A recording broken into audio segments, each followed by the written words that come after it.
એક વખત દક્ષ પ્રજાપતિએ એક વિશ્વસૃજા નામની સભા બોલાવી છે અને આ સભામાં બધા દેવતાઓને, બધા ઋષિવરોને, બધા રાજાઓને, મહારાજાઓને બધાને આમંત્રિત કર્યા છે.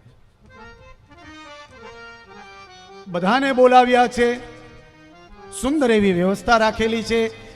જે દેવતાઓનું નામ છે એનું આસન રાખેલું છે, એ દેવતાએ એ જ આસન ઉપર બેસવાનું. એટલી સુંદર વ્યવસ્થા છે.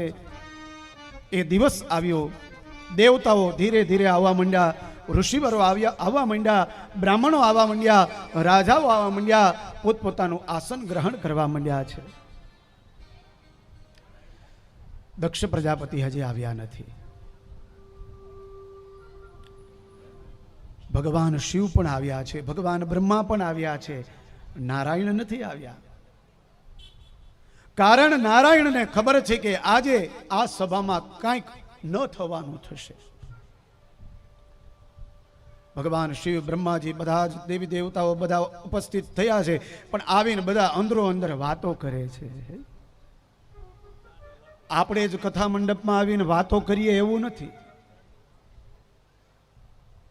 આ દેવતાઓની વાત અહીંયા બતાવી છે કે બધાય વેલા આવી ગયા છે. દક્ષ પ્રજાપતિની રાહ જોવે છે. સત્સંગ કરવાની જગ્યાએ, ભજન કીર્તન કરવાની જગ્યાએ અંદરો અંદર દેવતાઓ વાત કરે છે. પણ ભગવાન શિવ આવીને બેસી ગયા, આંખો બંધ કરી અને ભગવાન નારાયણનું નામ લઈએ છે. કોઈ જગ્યાએ આપણે જઈએ ને, કથા છે, સત્સંગ છે, ભજન છે, આવી જગ્યાએ જઈએ ને એટલે કદાચ ભજન ચાલુ ન થયા હોય, કથા ચાલુ ન થઈ હોય, સત્સંગ ચાલુ ન થયો હોય તો વાતું ન કરાય, આવીને ભગવાનનું ભજન કરાય. ઓમ નમો ભગવતે વાસુદેવાય ની માળા જપાય, શ્રી હરિનું નામ લેવાય, નારાયણનું નામ લેવાય.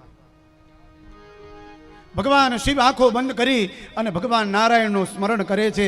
અને એ જ સમયે દક્ષ પ્રજાપતિ આવ્યા. જેવા આવ્યા આખી સભા ઊભી થઈ, બધા દેવી દેવતાઓ બધા ઊભા થયા.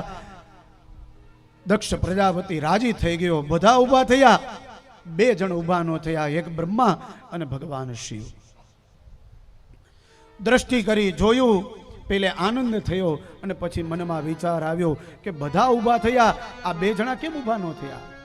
ચલો ઠીક છે, બ્રહ્માજી ઊભા ન થયા, એ મારા પિતા તુલ્ય છે, એ મારા બાપ છે.